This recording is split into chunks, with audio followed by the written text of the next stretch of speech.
With the growing population we have in the world and the need to increase farm production, food and fibre, etc., the only way we're going to be able to do it is through improving productivity. Our focus is now on supporting that through technology to improve the productivity of people on the farms, to get the most out of their land with the limited resources they have. One of the exciting outcomes of this change to technology is it's really got young people enthused in the industry, and it's attracting people back into the agricultural industry. There's a lot of technology happening in the industry around precision irrigation, they call it. So really it's about varying water rates on a centre pivot, for example. So varying water rates across a field allows us to grow a high quality vegetable, for example, and also probably more tonnes of vegetables per millimetre of water. So it's really improving our water use efficiency. The ability to do variable rate applications really allows us to minimise the amount of chemical we're using, minimise the amount of fertilisers, and there's less environmental impact through using some of those techniques.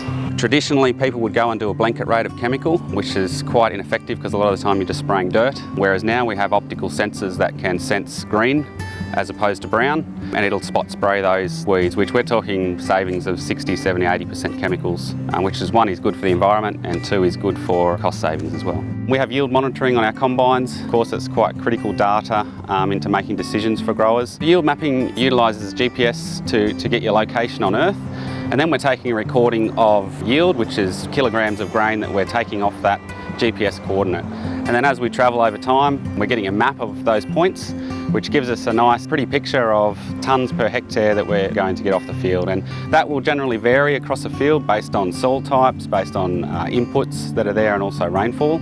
Quality monitoring, such as protein in wheat, is another area that is starting to become more important. But it's really putting all these little pieces together over time through the farming system that will make a difference for the grower. I'm Rob Pawley, and I'm manager of SP Hay in WA, which consists of an export hay business and also a large farming organisation with a transport leg as well. From my office I can find or gather all the information that I require that we've collected over the years.